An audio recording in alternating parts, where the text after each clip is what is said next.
or my clients who come to me and their finances are in ICU, I'm like, first of all, I'm about to make this worse. It's more emotional and psychological than it is numbers. Numbers are like 20% of the deal. 80% is your money mindset, your background, psychology, and all of that. Debt? How much debt? Oh, my debt. Let's say it was above $1 million.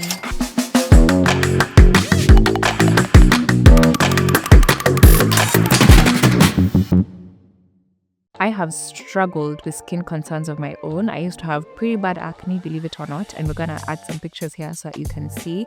And having experienced that journey myself, that is what inspired and led me to grow and start Beauty Square, because I understand the emotional and the mental roller coaster that not having a skin at its best can really take you through. And we wanted to be able to hold people's hands throughout this journey of being able to get into a skin where they can feel and be more confident in. Beauty Square is a proud sponsor of this podcast, and we are a retail cosmetic business where we offer skincare solutions in terms of products. So we have skincare, hair care, body care, and fragrance for both men and women, and we retail from your TikTok favorites to your cult favorites to the products that we've tried and tested, and we know that we're going to help you with getting your skin from point A to point B. Then we also have our sister brand called Sage Skin, where we do the same thing of helping our clients achieve the skin of their dreams through services, and these are treatment facials like chemical peels, microneedling, algae peels, all kinds of treatments. And we also have supplementary services like body scrubs, waxes, and massages. Our wax technicians are really good, and we have amazing packages as well that we put here on the screen. Please patronize our businesses so that we can keep bringing you Founder Diaries, and you can use the code FOUNDER10 on the Beauty Square website, beautysquareke.co, to save some coins and let them know that we sent you. Thank you for tuning in. Hi, and welcome to another episode of Founder Diaries Season 2. I'm so glad and happy that you're here, and I'll ask you to please take a minute and make sure that you're subscribing or listening or following us on whatever platform that you're listening to this on or watching. According to our statistics, only 30% of you are subscribed. So we would love it if you could please do that. It allows you to keep bringing you guys this amazing content.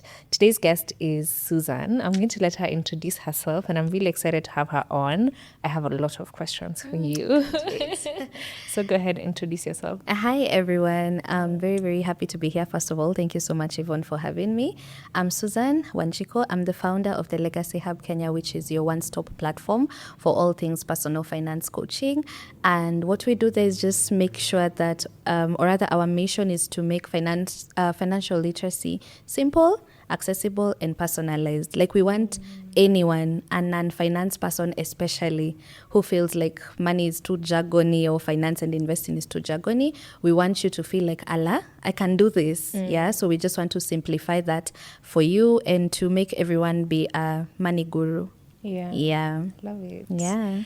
I am curious, how did this start? How did you end up doing it? Yes. Yeah. So I did study finance in school. The goal was to be a CFO, by the way, in a big multinational, like when you're in like uni or in Form 5, you're like, oh, where do you see yourself in the next 10 years?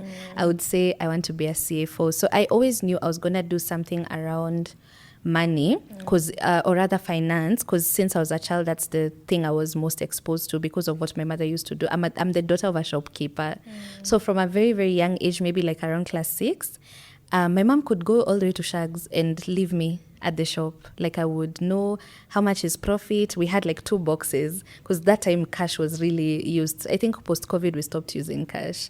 So we would take, I knew this box is for like what we are paying for tomorrow. So when the guy who's bringing like milk and bread, because they were the fresh stuff that would come every day, this is what we pay them with. And then I separate, okay, after I've taken out this is now our profits. Like I would do that in class 6. Wow. Yeah. So because I was also severely underexposed because of my background, like we grew up a bit poor. So like that's all I knew. So even in terms of like forming my dream scope of what I would want to be, I just wanted to be like an accountant because that's what I was exposed to. So when I went to uni, I did a Bachelor of Economics and Finance. Right after graduation, I started working in an investment firm. I worked there for maybe 4.5 years, and then I lost my job. So I lost my job because the company was like restructuring. They had to let a few people go. Yeah, and then that's 2019, and in my mind I'm just saying, yeah, ni sawa, we'll just start again. Then COVID comes in 2020. So, because my plan was, I was just about to get married. So I was like, okay, let me finish with wedding planning and whatever. Then once this is done, then I'm just going to get my papers in order and start applying for another job. Then COVID hit, so no one was hiring, everyone was going home. Everyone is making banana bread and doing the mic drop challenge. I can't do those things to save my life. I'm not creative or funny in any way. So I also started just creating content, but around personal finance, because it's all I know. So I would say maybe I'll do like short videos for like, hi guys, these are the 3 ways on Instagram. At that time it was IGTV. So this is the 3 ways you can tackle debt, or if you've been let go, because most people were being let go, or if you've taken a pay cut, this is how a few things you can do to like rather just fix your budget and maybe try see how to make that work, or this is why emergency funds are important. So I think it was around that time because people had now kind of like experienced this big shocker with COVID and their finances being affected and everyone is home. So sometimes I also tend to feel like around that time that I started creating personal finance content, the market needed it and wanted it, because the way my content blew up in 2020 was beyond me. So now guys, like, you would post a video and just think, this is common sense. People probably know this, but let's just put it out there, and then get so many questions and inquiries of, people wanting to know more. So that's what I did in 2020. So around 2021, I'd even started getting people now asking me if I consult, or if at that time I didn't know coaching was a thing, or I didn't think that we could do coaching. So I was like, oh yeah, if you have any questions, just DM me and I just give just answer and do it for free. Until I realized this is a need, a clear need in the market, and people are asking. So why not structure something around that? But I just did it as a layover to the next thing. I was just still applying for jobs. Yeah, so that's how it started. I think I've also heard you talk about your own personal finance struggles. Yeah. That also partially contributed to the legacy hub. Yeah. Tell us about that. Oh dear. Yeah, so as I told you, we grew up really poor. So that kidogo forms your attitudes and your mindsets around money. So you see like how people have different kinds of trauma. I had, and I still have, interestingly, poverty trauma. So how I choose to define it is how A, your background will affect how you show up in the world, but also B, among the many things that I fear and hate, poverty is like up there. Because by all accounts, I shouldn't be where I am today. And for us, the poverty issue is not, it's just systemic. It is that you were born in a family where people don't have means. And we are not talking about mom and dad don't have means. We are talking about mom, dad, all their brothers, their sisters. So you have no uncle to connect you anywhere, or auntie to stand in the gap. So it was really, for context, on my mom's side of the family, I was like the first person to go to uni. And I'm not like the oldest, I'm among the youngest, yeah? So there's that aspect of you grow up really poor. I remember we first moved to a stone house, and one that has a washroom inside of it when I was like close to finishing 4th form. Mm-hmm. So all my life I've just known, I don't know if you know plot 10 situations where it's like a neighborhood that has mabati houses. We grew up in Zimmerman.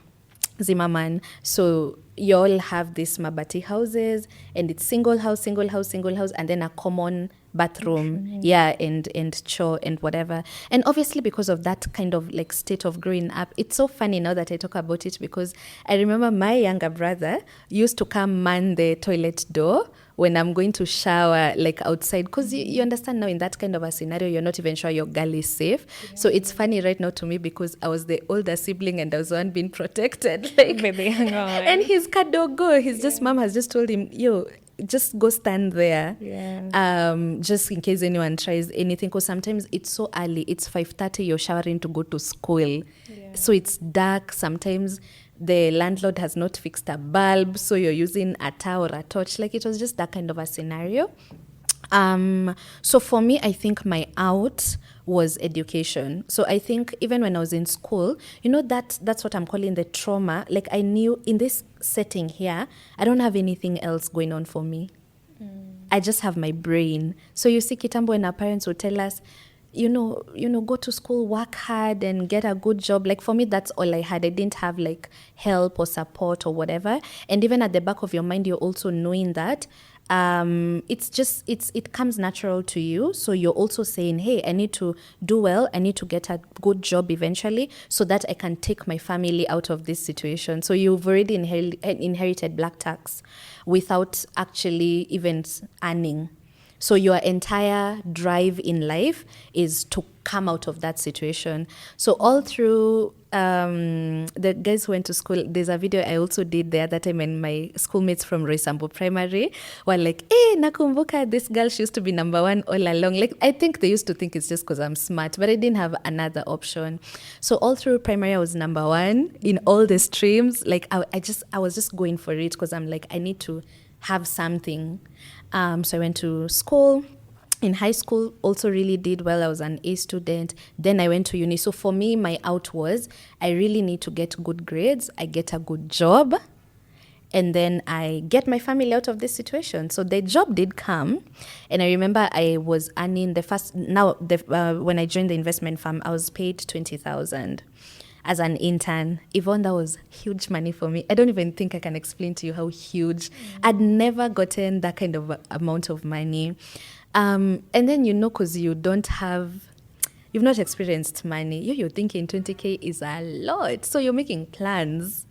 And the first thing that I did was, we are no longer going to stay in a mabati house anymore. So I'm going to move my mom and my younger brother to a better house. So we now moved to like a stone house. And then now once I was confirmed and my salary was doubled, now you see, you start also it's like a form of lifestyle creep. You understand? So sometimes in retrospect, I wish I knew now what I know, because instead of like taking loans to buy a new couch, yes, the couch was needed, but like now I know better. Like, I could have probably saved pole for it and bought it. So that's how my situation by the time I was leaving work, that's how it started. So it wasn't that I was just, living my best life or enjoying, cocktails with friends after work. It was, now you've started kind of like seeing all these things you want to change in your home. You want a new couch, you want a new bed. In fact, we need to move to a better area, because when you're walking in these streets, you can get mugged even during the day and whatnot. And in my mind, I'm thinking also, I have my whole life ahead of me. So I'll even I joined a circle, took loans, mostly just to fix the lifestyle situation. And then once I felt that was comfortable, I was like, okay, sawa. I didn't even move out actually, because I can't be paying rent for 2 houses. Yeah. And my mom was actually very anti all of these things I was doing, because in her mind, she's like, we've been doing just fine. We are surviving. I need you to keep this money for yourself so that you can move and, start your life. And in my mind, I'm like, so you want to live in this mabati house and then you want me to go and get a better house? Like, no child will feel like comfortable. Like, I can't eat my bread and butter and I know back home people are not okay. So I just took it upon myself. I'm like, Amniambi, we are doing what I'm saying and this is what is happening. So I took loans, and not good debt, just bad debt, consumer debt, to buy a carpet because we'd never had a carpet before, or buy new curtains and just feel like the living situation is good. And yeah, I just put that on the payroll and they would deduct. I mean, I'm new, so I'm not going anywhere. So at the point I was losing my job before, and I'm telling you, I'd put myself in a really dark hole. I didn't have savings, obviously, because remember, all the money is going to black tax. But I also had accumulated debt, serious amounts of debt. So I had a loan with the SACCO. And then because of that, your money not being enough, I had mobile loans. So I'd already mastered the art of borrowing Tala to pay branch. And then when branch starts disturbing, I take another one, like you borrow from a mobile loan. So I had like several of those. And I also didn't have an emergency fund. So like I lost my job and I didn't have nothing. Like I didn't have savings and I had debt. And someone just ended your life. Yeah. I mean, quote unquote, because we went into work on a random Tuesday. And by that Tuesday, it was an actual Tuesday, I went home nikiwa nimepeana access card, laptop, everything. And they said, okay, we'll pay you this month's salary and then salo for the other 2 months. So they give us like a 3 months payment. And that's it. Now you go organize yourself. Exactly. Do you remember how much this total figure was? Like yeah, it's 140 times 3, 120 net of tax. So give or take maybe 90,000. It was less than 100 Gs for sure. Because remember they were doing PAYE, NSSF, NHIF. And at the time, because I was still paying my HELB loan back, my student loan. Yeah, I mean, out of the, actually, because I was getting 40,000 gross, I was actually getting around 29,500 net. So that's that times 3. That's what you... What about your debt? How much debt? My debt... Let's say it was above $1 million. Yeah. Yeah, like for that kind of earnings, like it's... Cause, and it's VT, fridge, Nini, those things. And then now the mobile loans were... I would actually put it at... maybe 1 point something, give or take, maybe not above 1.5, but thereabout. And you're 20 what? I was 24 and I'm jobless. And now I've already zoeshed people that I take care of this, I do that, I do the other. Yeah. That was very, I don't know how I didn't lose it, actually.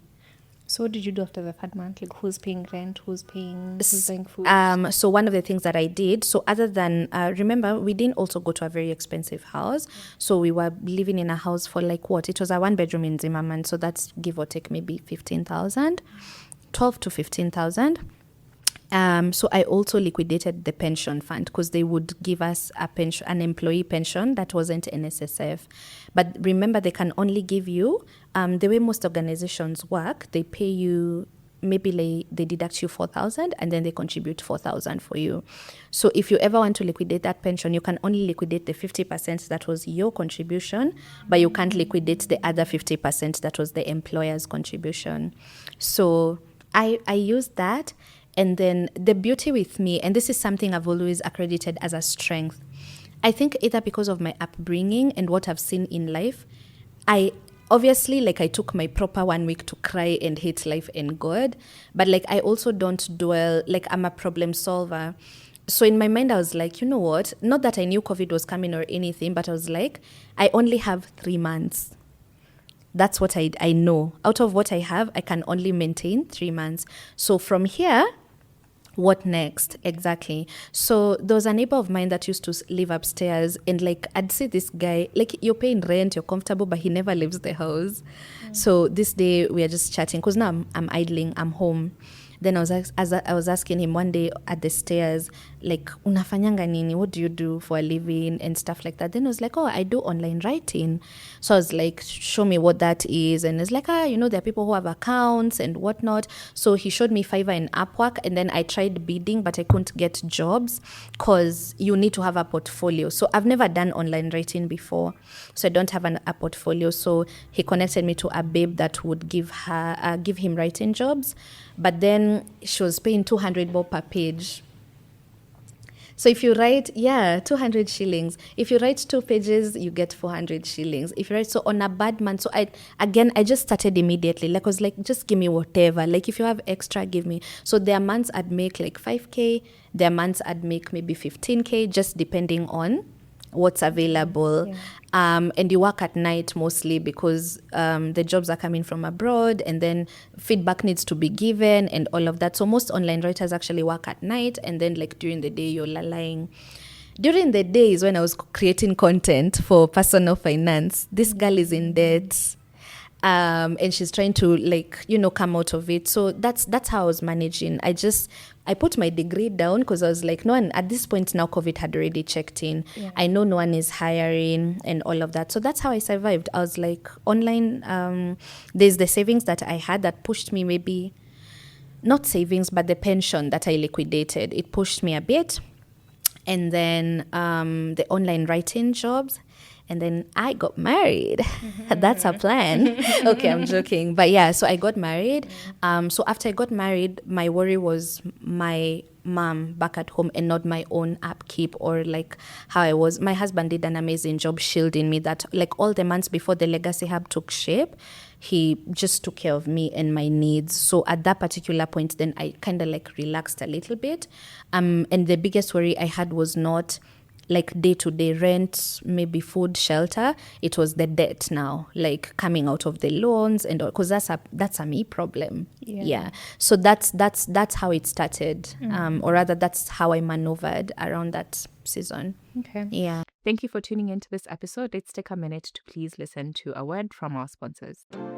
Our lovely hosts today are the Sarova Hotel Group, and in specific, their New Stanley and Pan-Afric locations. New Stanley has a variety of services that you can enjoy, from their exchange bar, which has a beautiful setting to get work done quietly or enjoy post-work drinks. They have a beautiful cocktail offer on Wednesday evenings. They also have an executive lounge where you can host meetings in their boardroom or entertain. They also have beautiful rooms that you can stay in, such as their presidential suite and the Lamu suite. How pretty.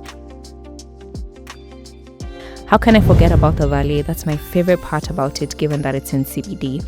Pan-Afric is nestled in Upper Hill, which has a gorgeous suite for that staycation to help you reset.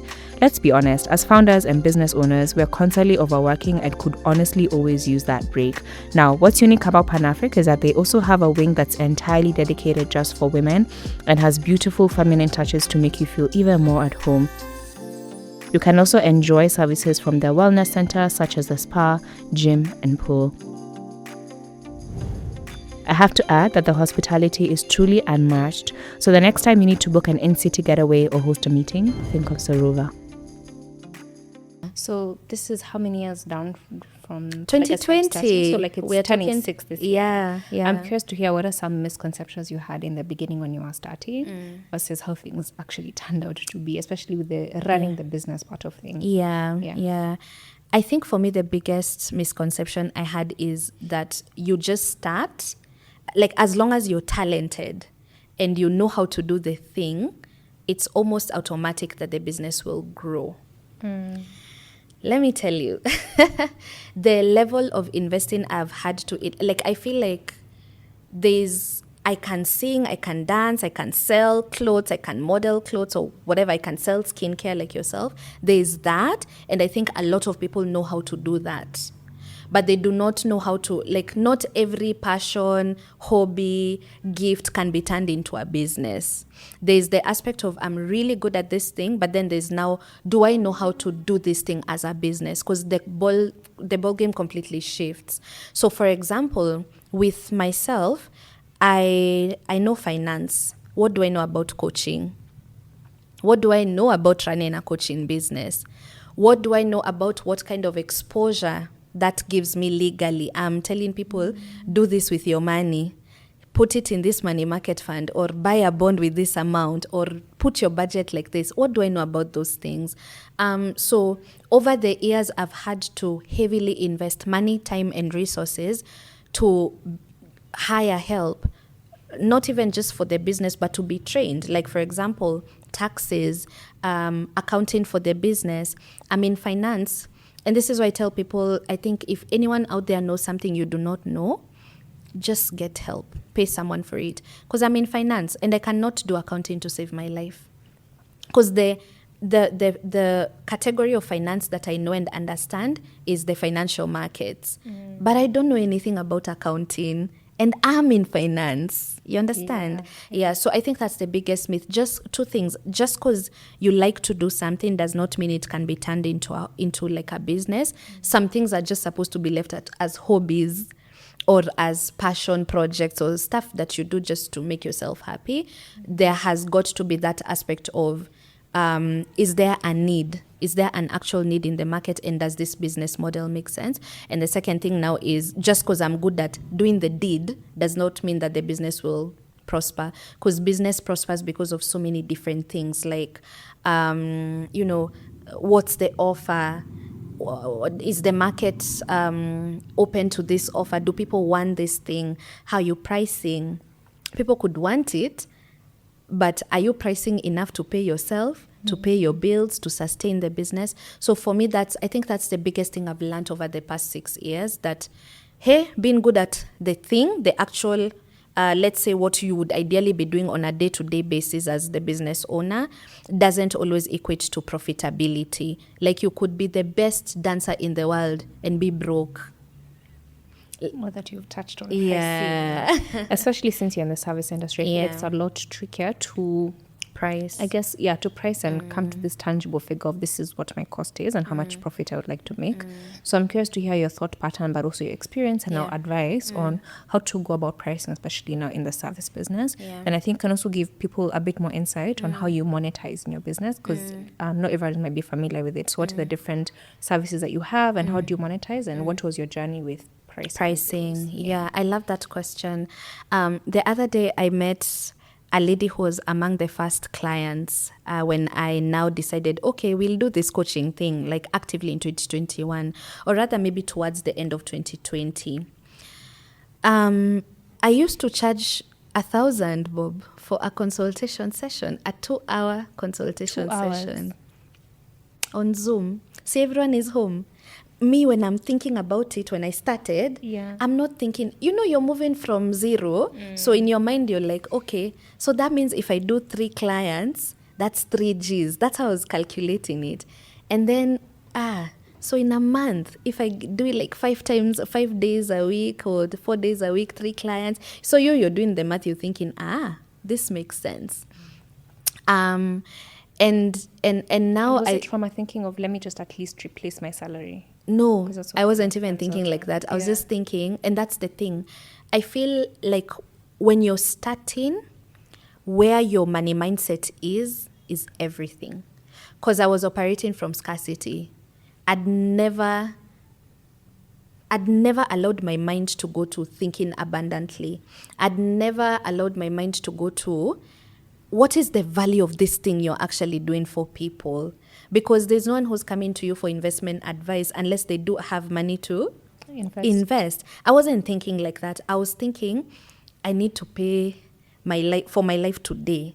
So I don't think I had the insight, the wisdom, or even like the know-how of this is how you price. I probably asked myself, what would anyone be willing to pay for this? And I just put a price point to it, and I was like, if I have to talk to you for 2 hours, I'm not thinking about the value of what we are talking about. I'm just thinking it's only my 2 hours. I mean, I'm idle, I'm home, there's nothing I'm doing, so let me charge 1,000 bob for this. So what happened, my experience? With time, what goes around, and referrals started coming. Yvonne, I had a long list of people wanting to work with me because I'm charging how much? 1,000 bob.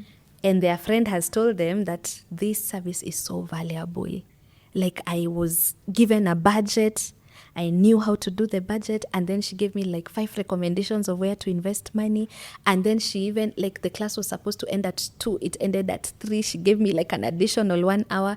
I'm a recovering people pleaser. So sometimes when I see like, oh my God, like the time is so far gone, but I've not yet covered what I feel you need, like I was overgiving. So the business starts growing in the sense of like there are people coming to ask for your service, and I'm working from 6 a.m. in the morning, sometimes till later in the night, because I have no boundaries. And sometimes Saturdays, and it got to a point I'm working Sundays. Just to give, to give people this. And that was initially how I started. And I remember there was a webinar, just these free webinars that you attend. It was by a lady called Sunny. Sunny is, she's a course creator.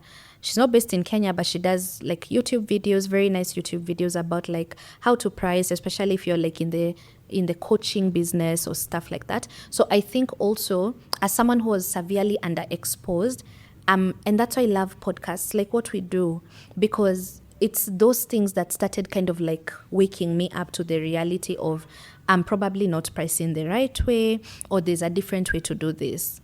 So I attended one of the webinars, and I remember she asked a very important question. She during the webinar, she was like, I need you to calculate like the value of what you've spent to get to where you are right now. Like from when you started school, like just approximate, even if your parents used to be the one to pay.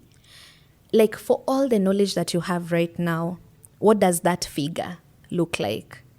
And is the way you're pricing kind of like giving you back? You understand the return on your investment. Is it likely to give you back what has been spent to make you an expert in finance or an expert in real estate or whatever it is that you do?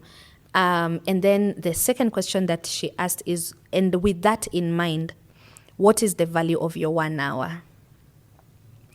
Like for you to actually spend an hour doing this thing that cost you that much, what should the value be? And then I went on a rabbit hole I feel like 80% of everything that I know outside of the quintessential schooling system is from online. So I went down a rabbit hole and I began to learn about what we call value-based pricing, right? So you see, a lot of us want to justify our pricing, especially in the service industry. Because you see, the beauty of a product-based business is that someone can quantify and say, to make this iPhone, this is how much we spent. And therefore, if I'm to put a 30% profit margin or a 40% profit margin to be able to cover our overheads, we have a factory, we do manufacturing, we have to pay marketing, BD, blah, blah, blah. You see, like even if you were to challenge this person as to why they sell the iPhone for X amount of money, they kind of like can guide you through. Now, for a service-based business, I'm probably a one-woman show. I was not having any overheads whatsoever, or so I thought. There's no office because I'm working from home. The overheads is the internet I pay for every month and this laptop that I already owned. Like I didn't have that business mind of thinking like that. So I think that's a struggle that service-based businesses have, because it's someone asking you, how much is your 1 hour worth? And I feel like that's the biggest challenge all service-based providers have. You do not know how to put a price tag on your time, because for most services, it's your time that people are paying for. Exactly. Yeah. It's your time that you're selling. So it's been a journey. I wouldn't want to say. So obviously after that class, I did up my pricing a little bit from 1,000 to 3,000 for a 90 minutes consultation session. And yeah, just continue with that trajectory. However, I have to talk about the non-financial bit of it, which is your self-esteem.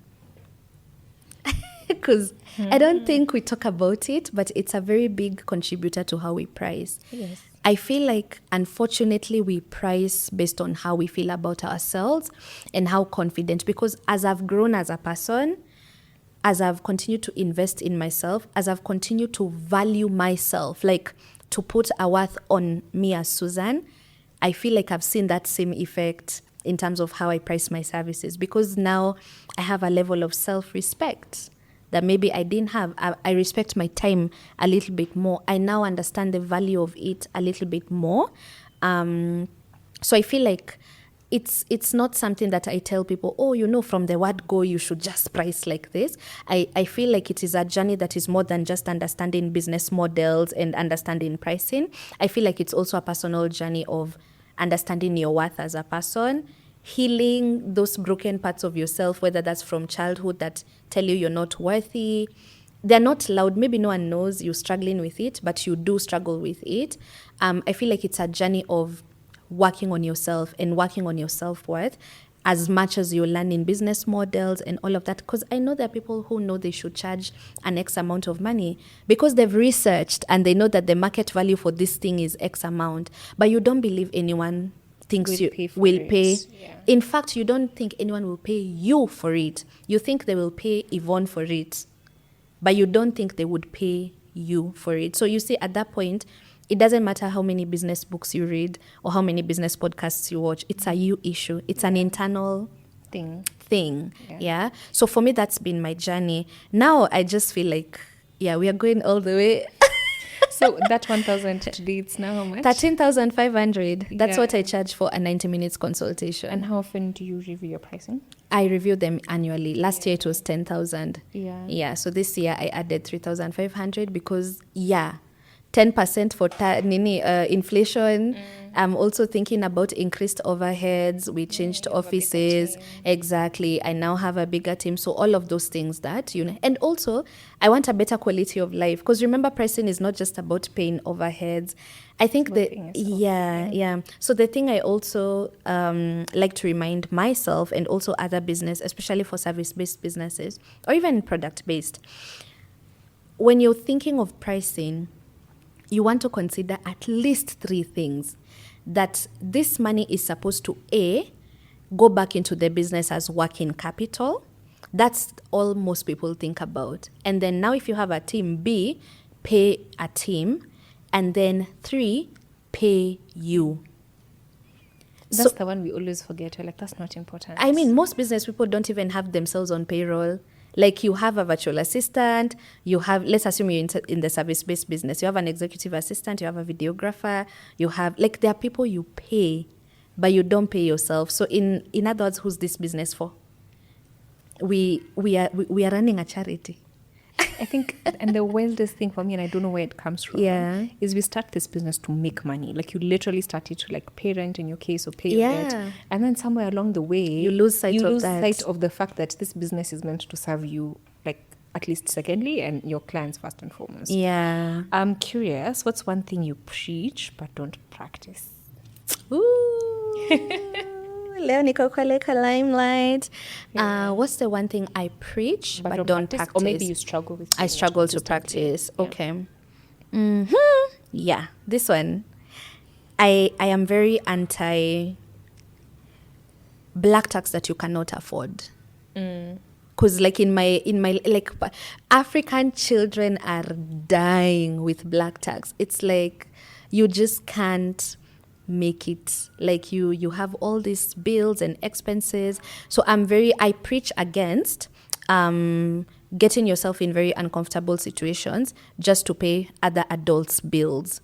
But I do struggle with it still to date. And I don't think I'm open enough about it, but I think that's something I still struggle with to date.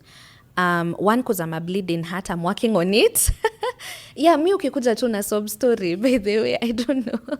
Like, I've practiced. Like, on a scale of 1 to 10, I'd put myself at a 5, 6. Okay, you're not at 10 where you No. I would put myself at a 5, 6. I struggle with it because, again, as I told you, some things are just systemic. Like, I'm like, I know this is not my problem. In fact, matter of fact, I can get away with not attending to it, and I'll sleep just fine.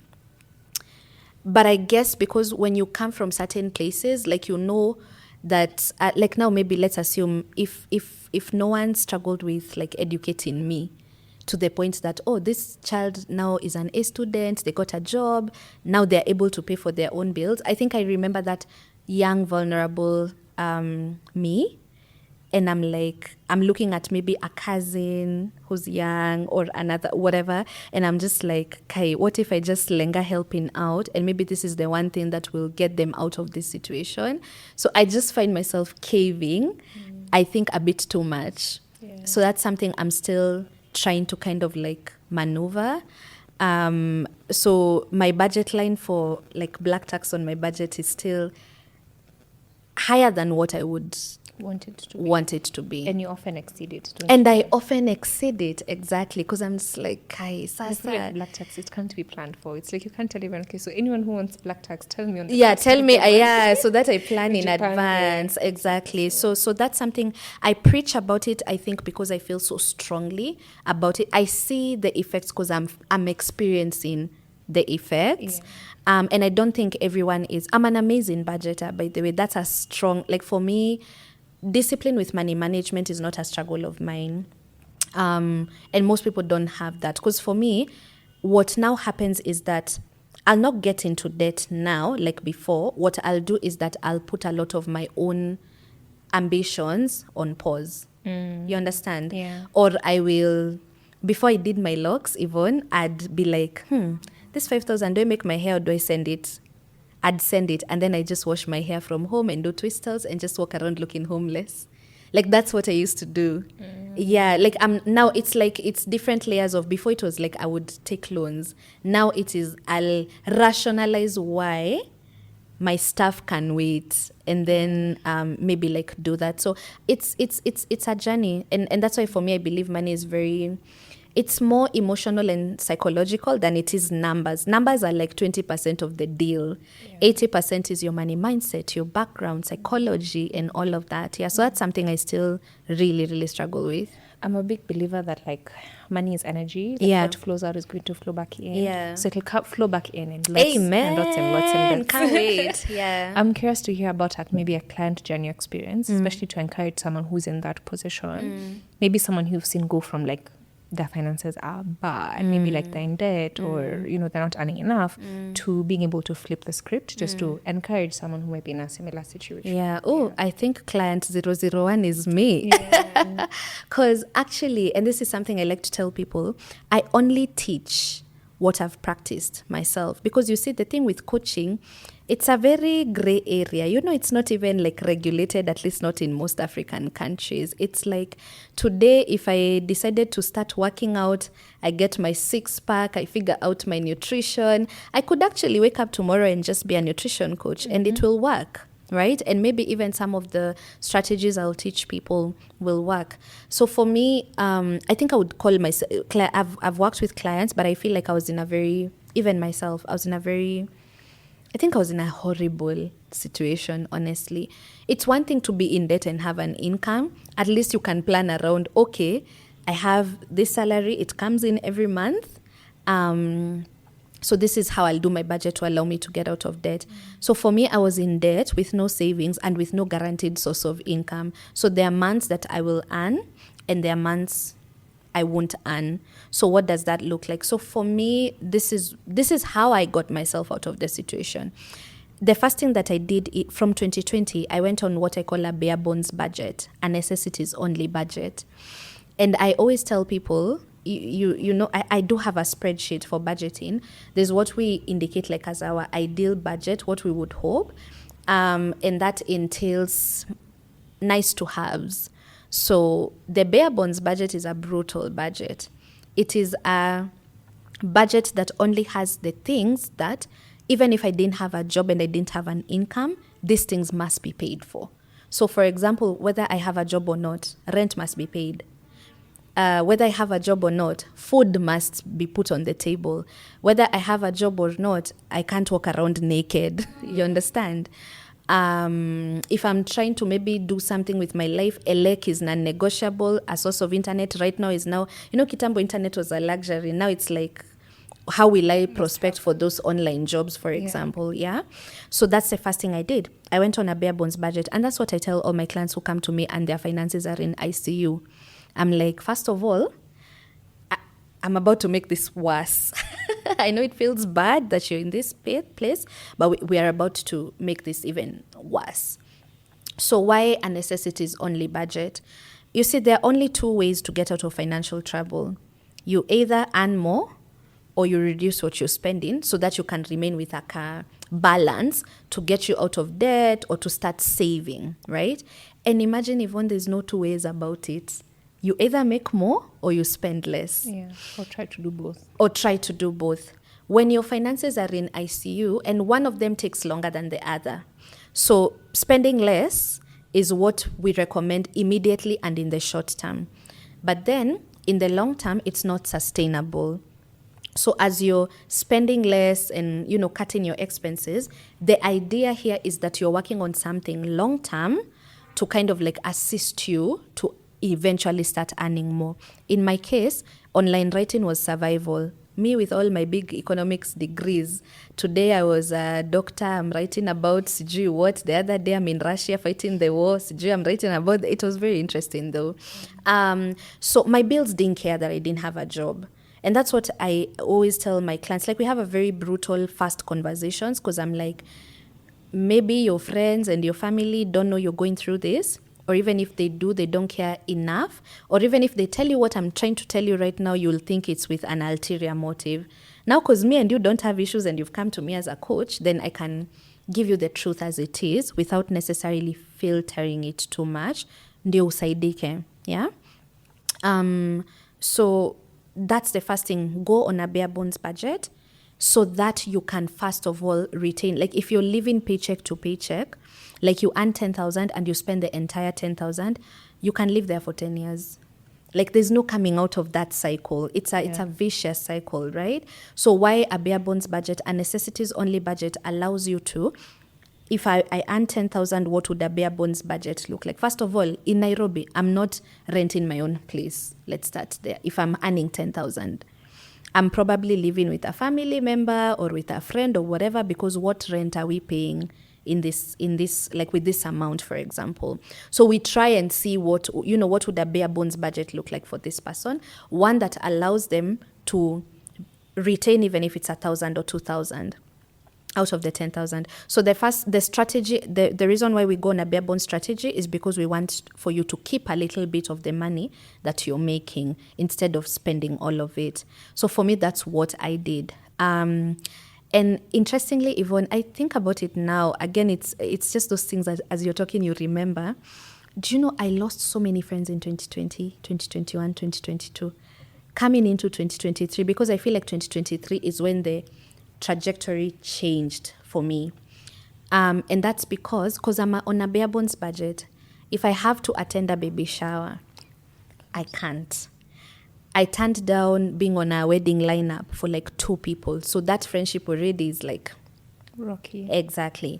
You're no longer showing up for hanging out on Friday, or like I couldn't leave the house. Like for me, leaving the house equaled spending money. And that is the case. Yeah. Like just ukipumua tu hivi nje kidogo 1,000 bob imeenda, you know? So I had to kind of like just honestly just be in my house. Because if I leave the house, I'm spending money. I also felt like I don't think I'm going to be explaining to everyone why I'm doing this. So I just kindly decline or be like, fine, I may not be able to contribute, but can I come and help you guys? I don't know what, with something on the day. So even when I turned down, like one of the friends that I'm still friends with, I turned down being on like her wedding lineup, but I was like, tell me where you need me on that day. I'll help. Exactly. But I can't contribute financially. I can't afford to get my makeup done, the dress done, and all of that. But I can be like the cake person. I can liaise with the tent providers, whatever. Tell me what else I can do. So that's it's a really brutal budget, because I was actually on a bare bones from 2020, 2021. 2022 was my debt freedom year. That's when I cleared all the debt. So these are 3 years of attacking debt pole. Yeah. Because I remember the last payment I made was a 15,000 into my HELB loan. That's what I had left. And like I posted it online. I'd already started creating content, and I was very transparent about it. So I told guys, listen guys, we're gonna be doing this thing, and I'll be sharing with you the progress. So when I would pay Tala, I'd post about it. I'm like, we are done with Tala and installed. Branch like that. I also feel like that also helped me with kind of like having a very tight-knit community online, because people have seen me from when I was like in debt and didn't have anything to in 2022 when I completely paid off all my debt, and then now kind of like started investing and all of that. So I think that's the first thing, bare bones budget. The second thing is having that difficult conversation with yourself first, and being okay with being in that season or that state, but also most importantly, being comfortable in communicating it, because of our friendship circles and our family, that I am not in a good space financially conversation, yeah, you will lose friends. You will miss out on certain opportunities, because now let's even assume we are supposed to have a networking dinner, even maybe from that networking dinner I'll get my job or whatever, but we are going to where, I don't know, X restaurant, where a typical meal evening, a meal and a let's even assume non-alcoholic drink will cost, give or take, 4,000 to 5,000. And that's where the majority are comfortable meeting.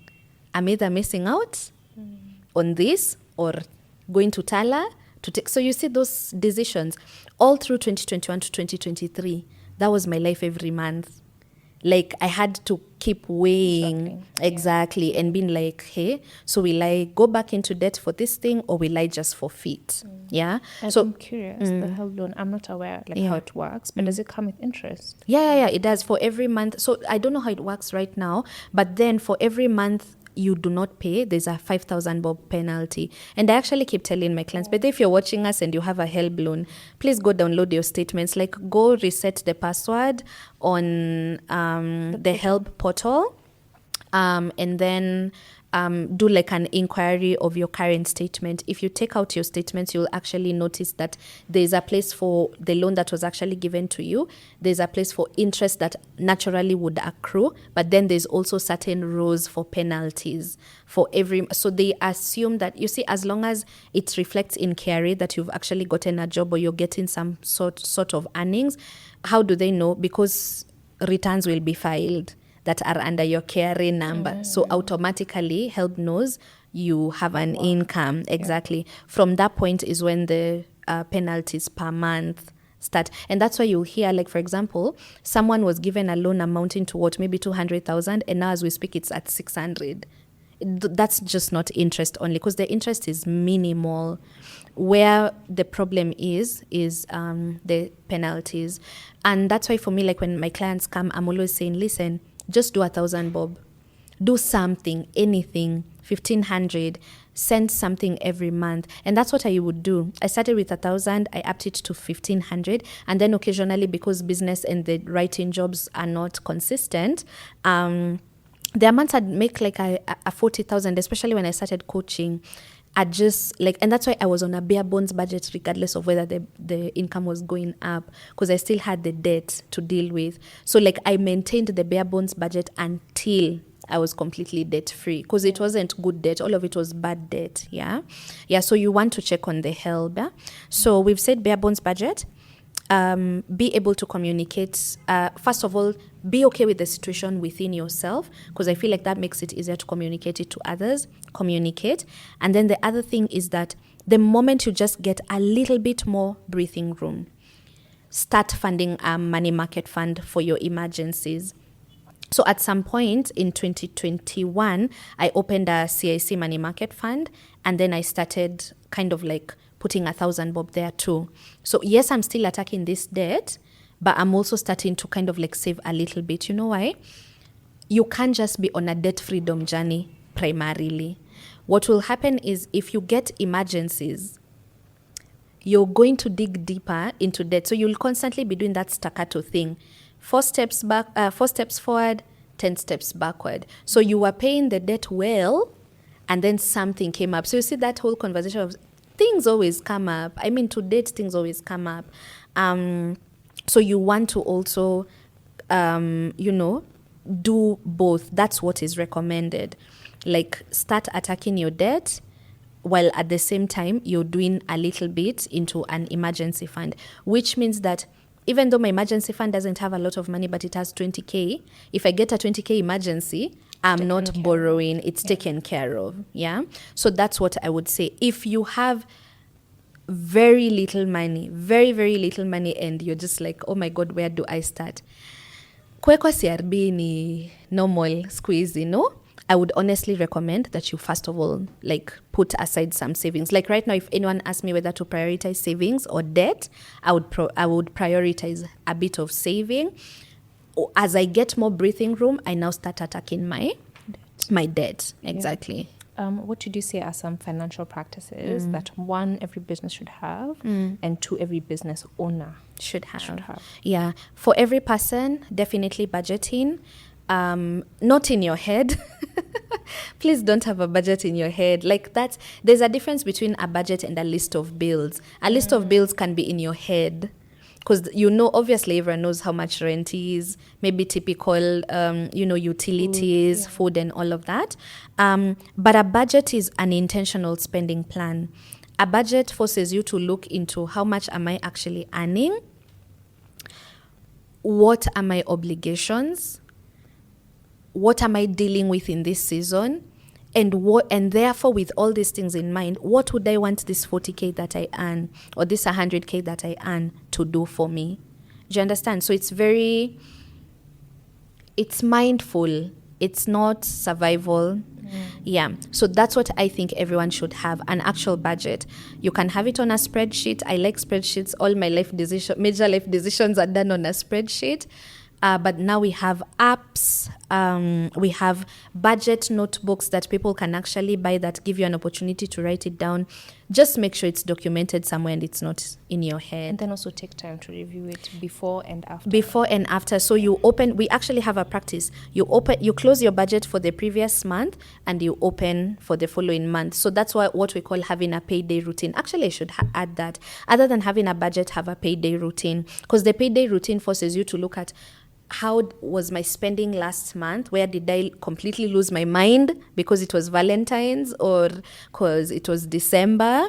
And then now you're able to catch yourself very early. You see, a lot of us only think about our finances when something like shit has hit the fan at this point. Then now you're starting to look at your finances. But if you've already made a habit of it, then it becomes very easy to kind of like be like, wow, last month things went south.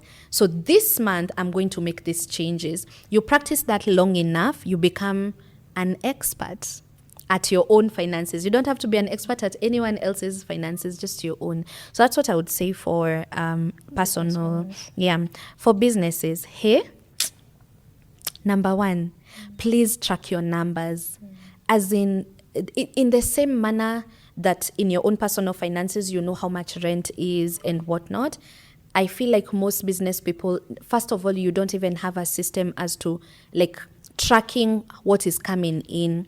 You probably have an M-Pesa number that is your own personal M-Pesa number. So this one client paid you to your M-Pesa. That's the day you're going to Carrefour to shop for the month. So there's literally no record of personal money, business money. So I would say know your numbers, know how much is coming in, know how much is going out and to what extent and where it's going. The second and the most important thing, and I think this is a struggle for every new business person, separating business money from personal money. Those two are not the same. In fact, they should not be housed in the same. Do you know, like my personal account is in Stanchart and like my business account should be like in Absa. I don't know, like in KCB. Yeah, in Russia if possible, you know.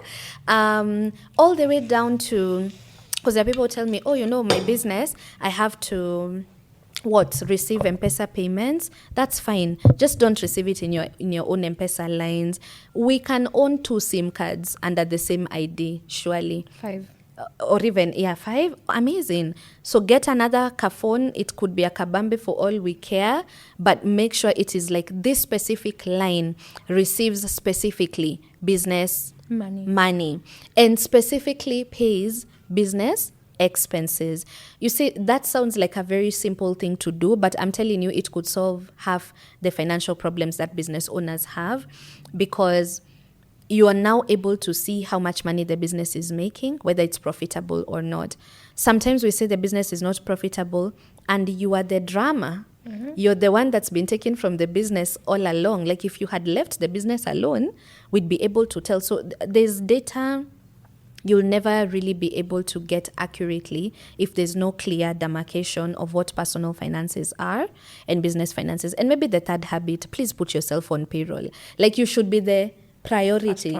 You should be the first one that the business pays before it pays anything or anyone else. Thank you for tuning into this episode. Let's take a minute to please listen to a word from our sponsors.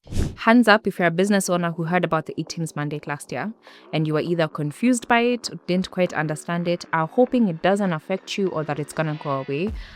Unfortunately, it's not going away and eTeams is here to stay. So eTeams is basically an invoicing system, electronic, that allows Carrie to kind of be in touch with your income as you bring it in and also your expenses as they're being brought up against you. Now, it's important that you have this in place because that's the only way you're going to be able to file your taxes, because now the system will simply auto-populate. It sounds like a lot, I know, but this is where DigiTax comes in. DigiTax is basically a service that allows you to be able to raise your eTeams invoices in an easy, much much more seamless way.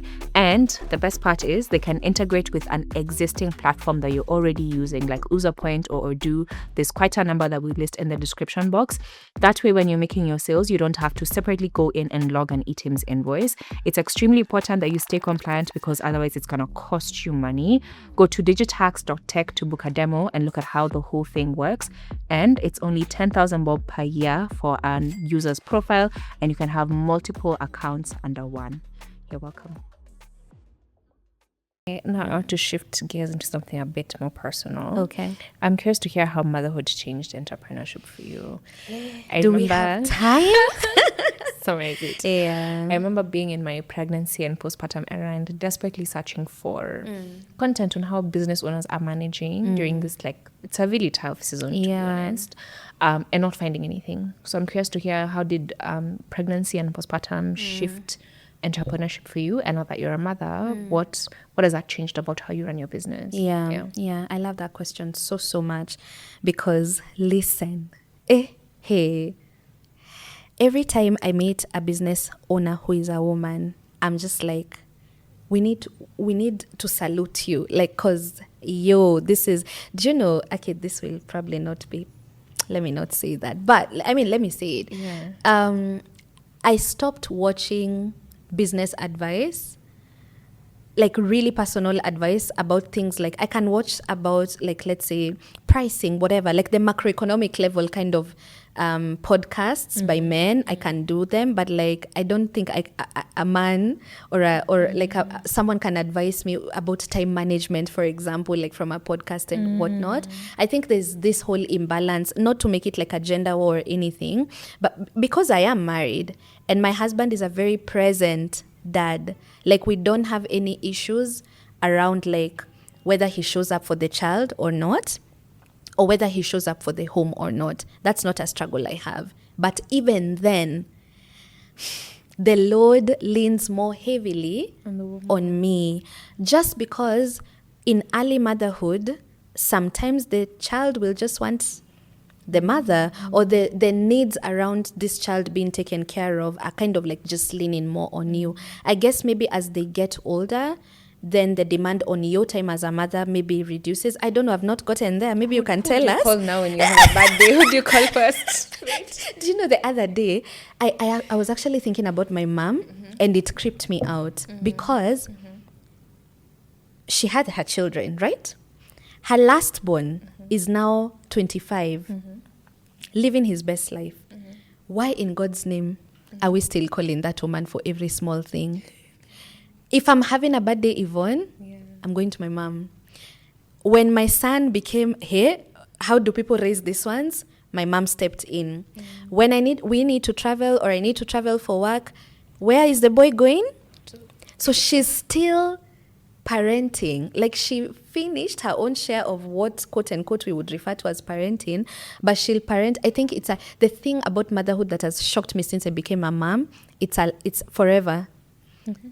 It's until you die. I will actually counter-ish and say it's the primary parent. The primary, So whether it's in a dynamic where, okay, you're married, it's fine, and you guys are, you split your responsibilities, but you'll still find there's one person who shoulders it more. And interestingly, I know of people who now it's the man. Yeah. Oh my God. The primary parent. Yeah. So that's whether the mother is not there, whatever reason, or now you might find people who are like single dads. Yep. Then they're the primary parent. I think definitely we experience entrepreneurship from a different level. Perspective. Because now when you plan your day, it can't just be from like 9 to 9 meetings. You have to think about time for the child, school drop-off, school pickup, school things. Yeah. Like, it's just always going to be a lot. Exactly. As long as you're the primary, like the caregiver. Yeah. So how did I maneuver pregnancy? So I think let me say what I did right and what I think I could have done better. Because again, being a financial planner really helped me.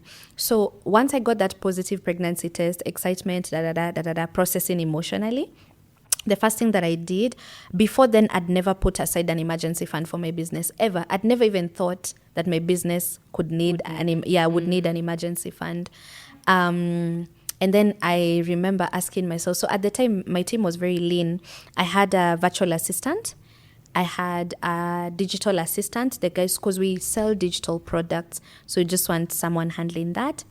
And I had my videographer. So I knew there's 3 people who I have to think about whether I am letting go of during this. The one thing I knew for a fact I was not going to compromise on is time with my child.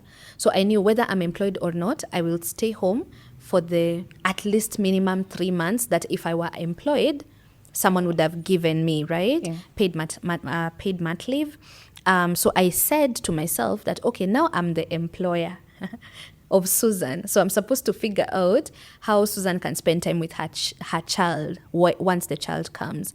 So I set up an emergency fund for the business, and initially, now it's come through in so many ways, but initially it was for me to, in the 9 months I'll be pregnant, to accumulate enough to, on the bare minimum, retain my virtual assistant so that my business doesn't go dark. Like, at least someone, if you email us, someone can respond. If you WhatsApp us, someone can respond.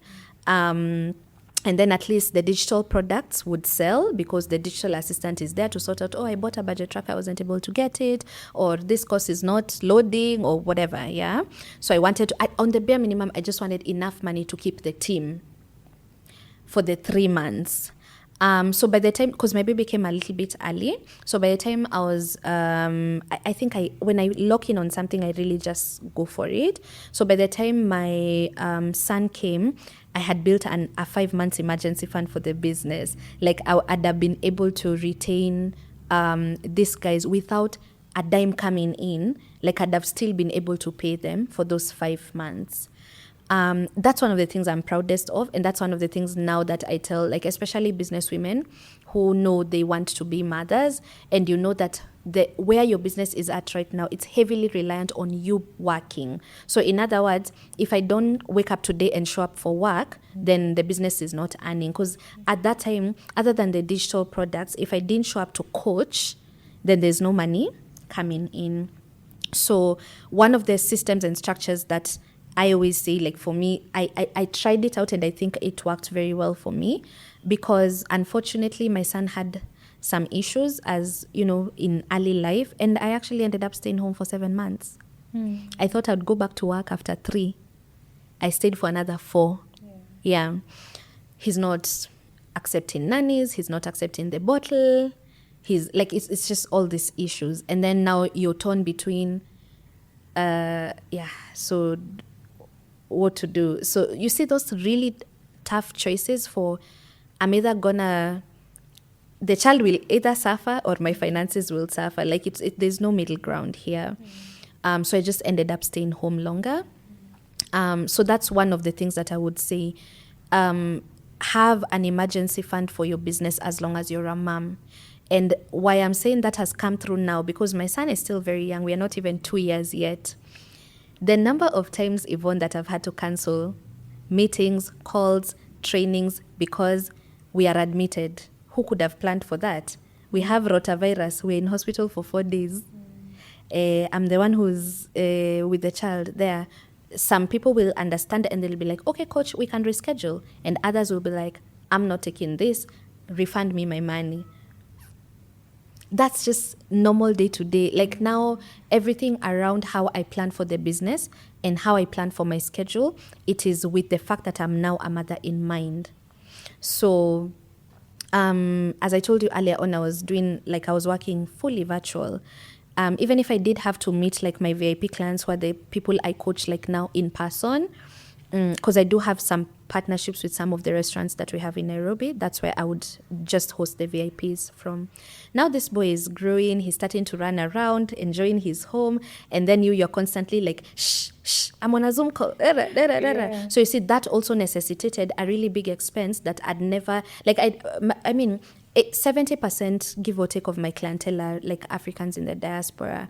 Or even if, like, very few people want to, like, meet physically, a lot of them are like happy to take, and that was my agenda. Like, I want you in Kisumu, in Mombasa, in Australia, in London, to be able to get financial literacy from the comfort of your home with a trusted advisor.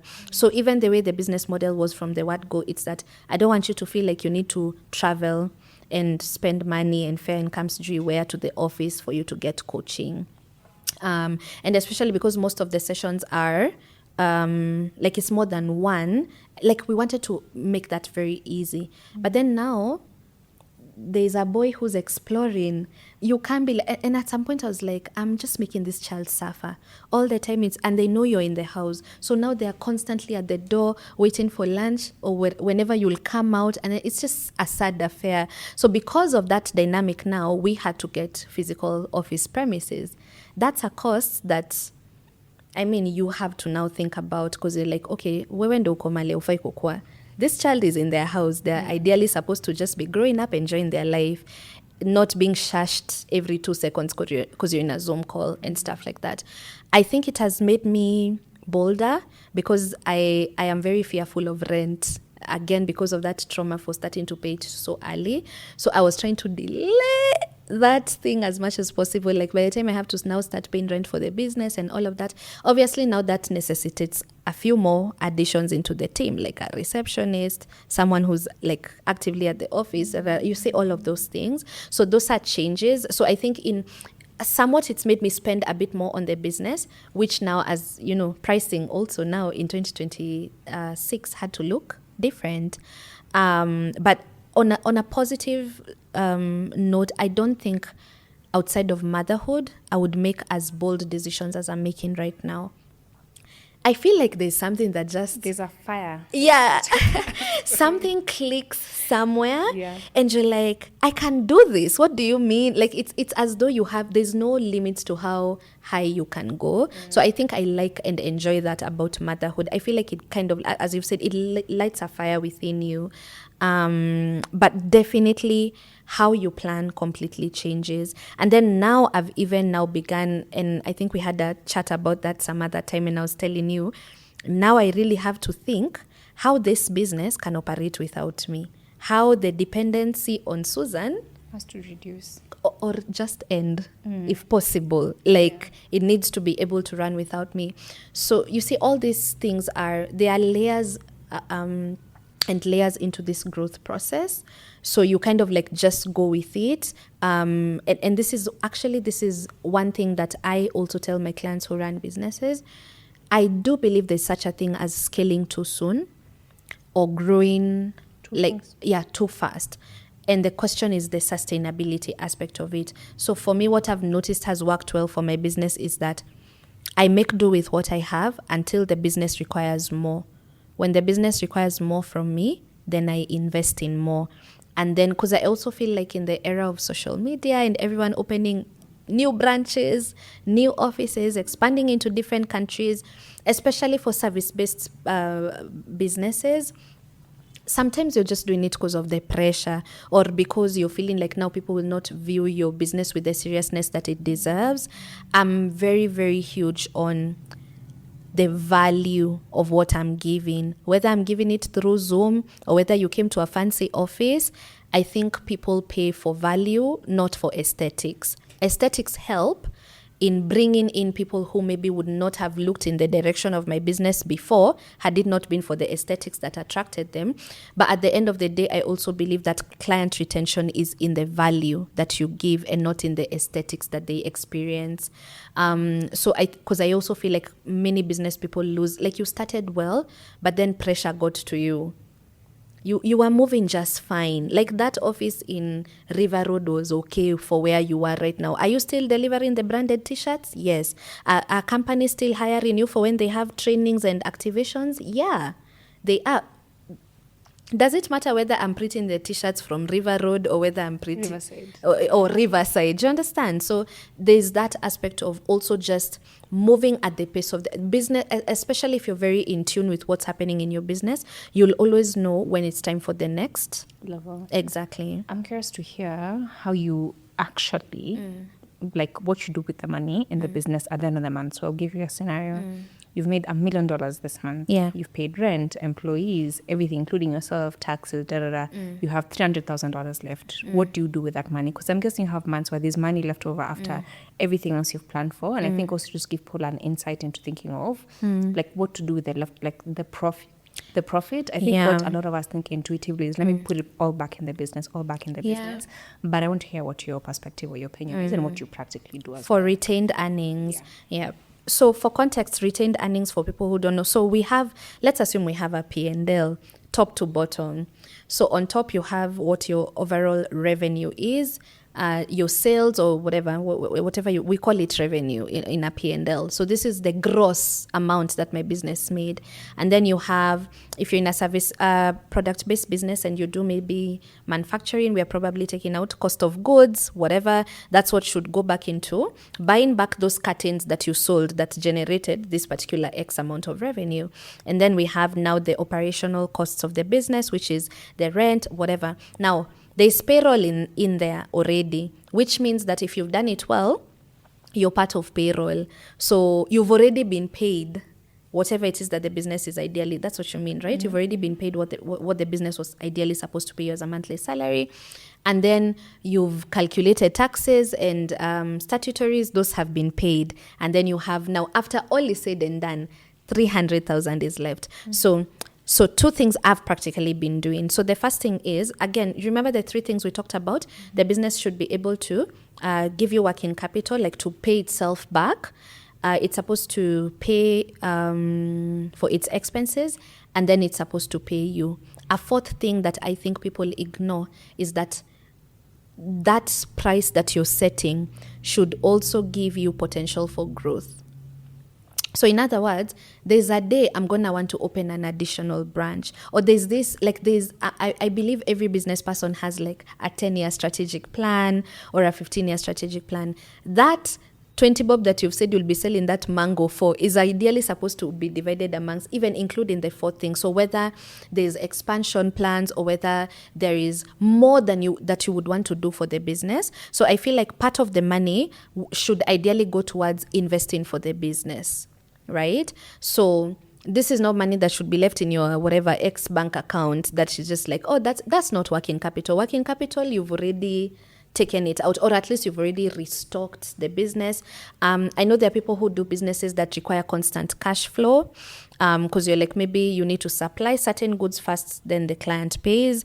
So that's around what you should have left in the business. But obviously, if you have extra, invest for the business. I think a lot of people do not understand that your business is a completely separate entity from you. So if we are investing for Susan, we should be investing for the legacy hub. Like if the legacy hub is not, because I read somewhere that there are two kinds of businesses. There's a legacy business and a lifestyle business. A lifestyle business is a business that you're starting and running just to kind of like finance your day-to-day living. A legacy business is a business that you're hoping to eventually either exit from because you've built such good systems and structures that you can sell, or even that will outlive you. Like the founder died. Yeah. And then the business beauty square is still there. Like there's a CEO in place, a CFO. Like it's a legacy business, right? So if at any given point you're running a business that you're hoping to be a legacy business, and it's not just a business for, this is just supposed to pay for my rent and my school fees or whatever, and if I'm gone, then it can go as well. Some of the money really needs to be invested on behalf of the business. A business can own assets. A business can own land.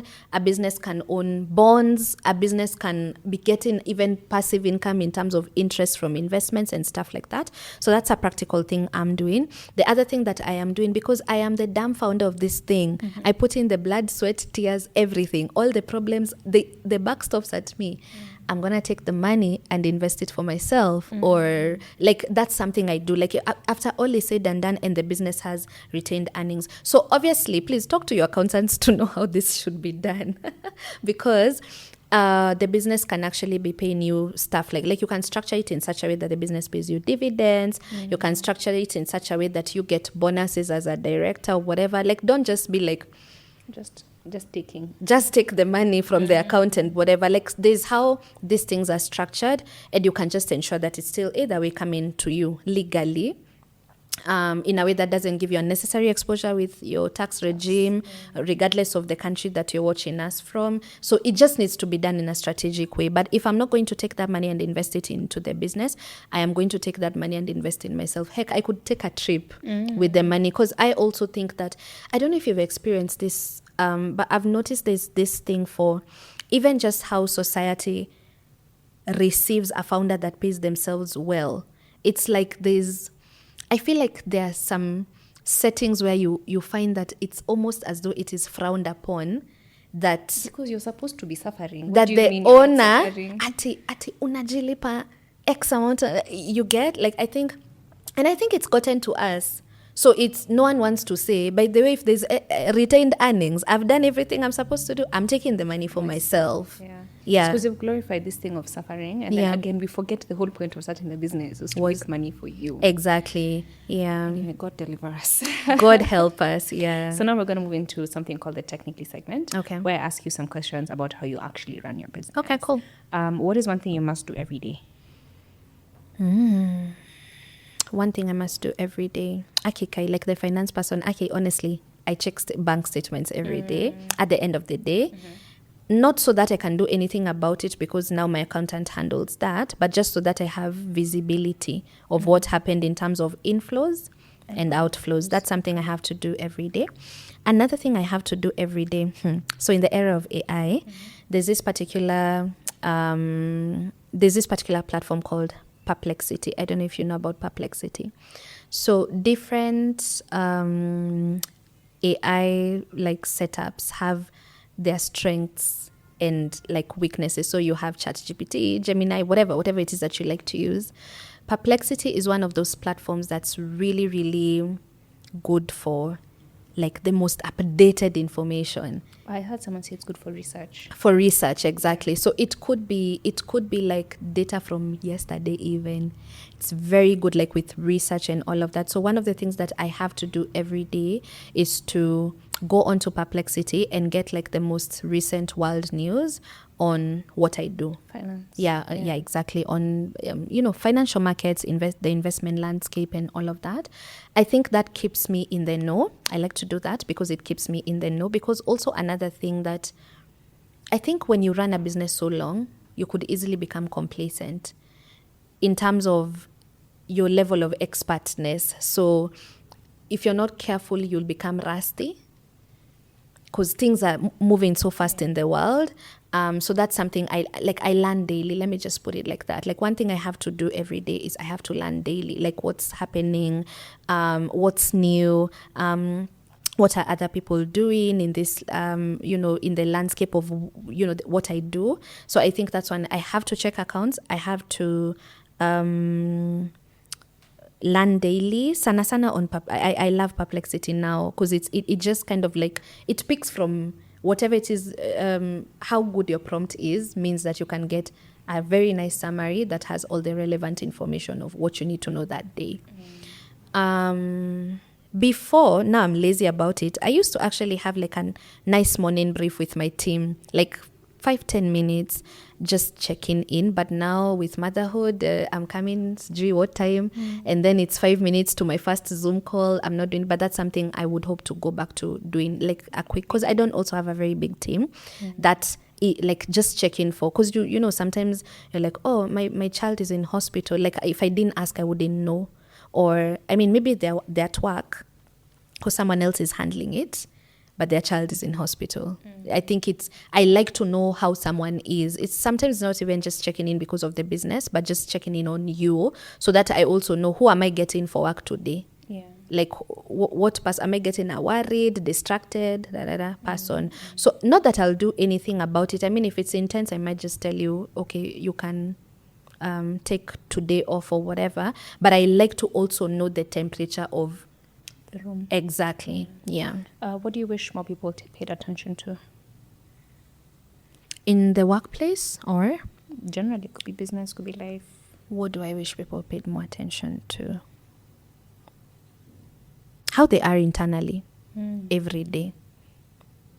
I think we are living in a generation that numbs, and the numbing has become so good that we don't realize it's numbing. I also am not perfect at it, but like, do you realize we go to the washroom with our phones? We can't, you understand, we can't be. Like exist alone. We can't exist alone without, with nothing, like without a book, without a distraction, whatever your distraction is.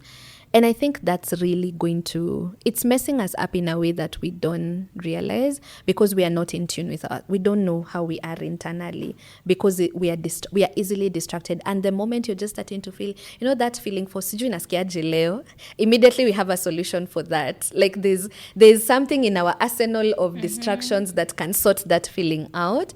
And so I think we are walking time bombs for most of us. Yeah. It may not affect other people, maybe it will just affect you, but I feel like I wish we, not just them, but myself, I wish we paid more attention to how we are feeling inside of ourselves every day. Yeah.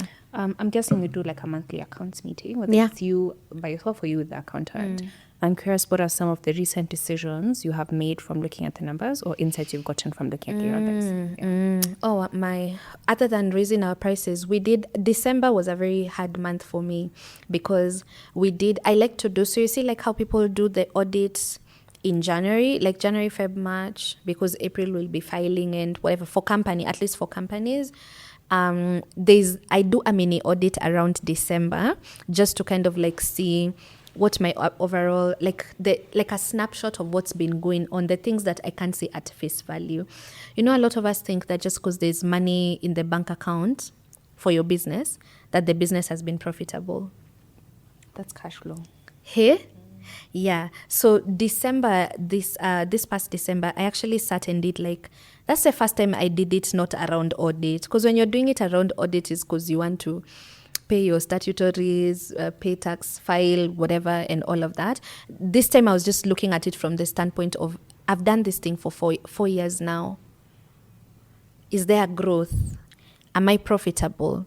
Is this sustainable?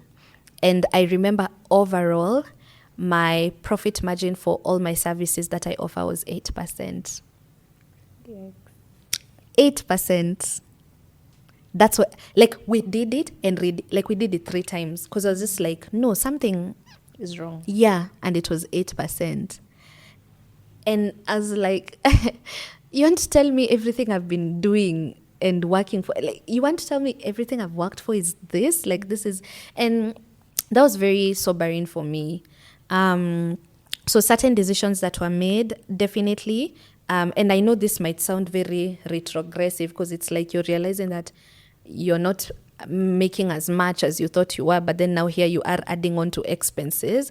But one of the 2 main decisions, other than the fact that, so the first decision obviously was changing our pricing completely. The second decision that I made is, as far as it depends on me, as long as, because we do work with corporates, as long as a corporate can, I am getting paid in USD. As long as they can, we can. So we, even our rate card, we changed our rate card to USD, because I also noticed where the disconnect is in terms of inflation, stability of the currency, and all of that. And then the third thing that I also decided is that the entire model of how I do my offerings and how I do my services has to completely change, because one of the things that was rather clear was my business is currently now at a bottleneck, and I am the bottleneck. I'm the bottleneck, exactly, because now guys are like, I want Coach Susan, the one I saw on YouTube, that one. If it's not her, I don't want to be coached. So you are the Exactly. So now, and now it made sense why the numbers are because we do have a good lead magnet. We have but once people come into that funnel, there's no proper conversion. Exactly, proper conversion. And that has a lot to do with who I have in my team, what they do in the team, what I have convinced myself as a founder that only I can do well. No one else in this world can do it like Susan can. That's a problem. So that's something that the numbers, I wouldn't have thought about it if it wasn't for the numbers making it clear that this business has the potential to make so much more, but there's a reason why it's not making so much more. It's because you're trading time for money. Yeah. And that's not scalable. Exactly. Where is the most recent place you've invested your money as Susan? Oh, a special fund, like yesterday. Oh. Yeah, I'm very Oak special fund. Okay. Yeah, so I love special funds. I've become obsessed with special funds right now, just because of the, Kitambo, so that a Kenyan can access the S&P 500. Like, it wasn't as easy, you understand? So I feel like these fund managers that have recently introduced funds that are giving us access to global stock exchanges, commodities, as in some things you couldn't think about investing as an investor who's not like a high net worth investor. So I love I'm currently crashing on special funds just because of that ease of access to the global markets and good return on investment. Exactly. So now we enter our last segment, which is a quick fire. You answer in a sentence or less. Okay. When is the last time you took a day off? Yvonne, you're not a good person. A sentence or less. I can't remember. What is the last thing you did for fun? Oh, travel to Rwanda. Yeah. One thing you struggle with, you wish more people talked about? Motherhood. If you had the ability to make a universal law everybody must follow, what would it be? We work 3 days a week. Love it. What does success look like for you now versus when you first started out? Success right now, it looks like time freedom. When I started, it looked like money in my bank account. It's so interesting how almost everyone's answer has been almost the same. Yeah. Now, the last question is 2-part. So you leave a question for the next guest. Awesome. And then the last guest left you a question. Okay. So leave the question first, and I'll give you the question. Since I'm a finance person, what would they do with their life if today they achieved their financial independence number? Like, you are now work optional. You don't need to work. So what are you doing with your time now? Yeah. Okay. The last guest asked, if you had to start a business 50 years ago, what would you do? And if you had to start a business in 50 years, and think about the advantages of the era. So I think 50 years ago, I can't think of an advantage. Maybe like less penetration for a lot of things. And now in 50 years, AI, technology, like how would you take advantage of those things to start a particular business? Okay. If I were to start a business 50 years ago, what would I That do? would be 20. I wasn't 19. I wasn't even born. 18? 1976. God damn.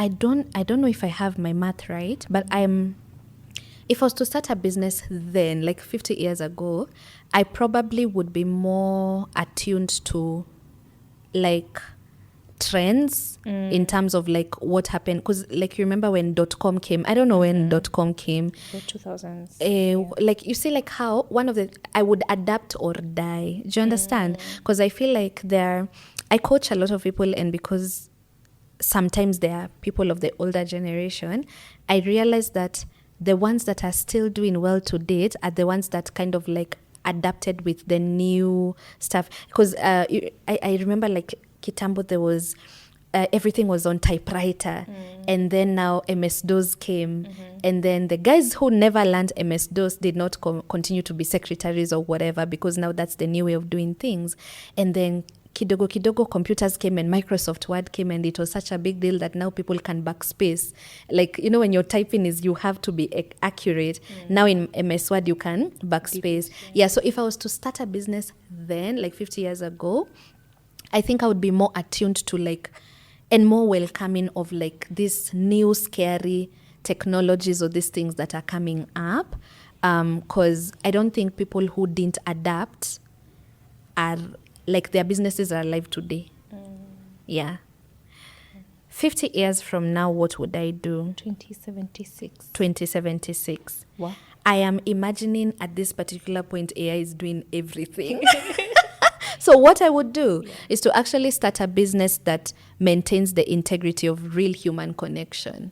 Because I feel like where we are heading, everything AI will do. But it's so interesting that the trend is also showing that people are craving human connection. Yeah, Less exactly. being on screens. We highlighted a business. Yeah. We did a mini on it. You can go and find it. It's basically a digital, the old phones. That's the rotary phones, the old landlines. So basically what she's done is it can connect to your phone via Bluetooth. Okay. So that you don't need to have your phone with you. So like if you're in the house, you can put your phone away. Then when you get a WhatsApp call, it's the landline that rings. When you get like a phone call, it's a landline that rings.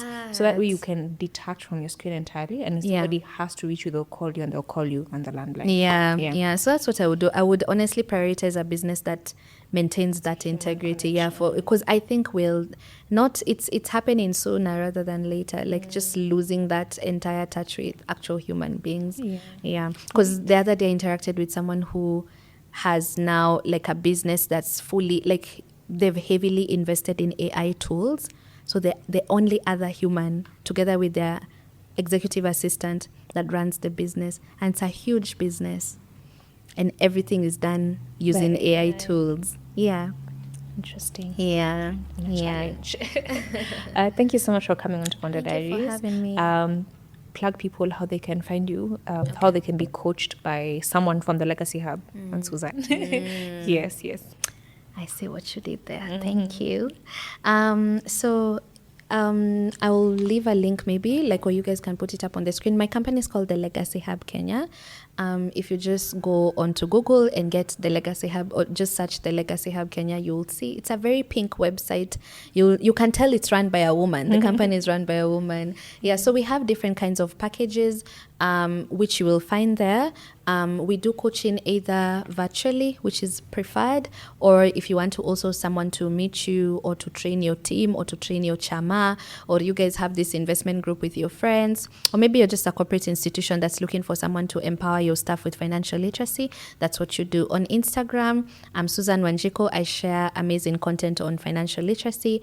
We also have a YouTube channel that does the same thing, Susan Wanjiku. Everywhere on every social media platform, it's Susan Wanjiku.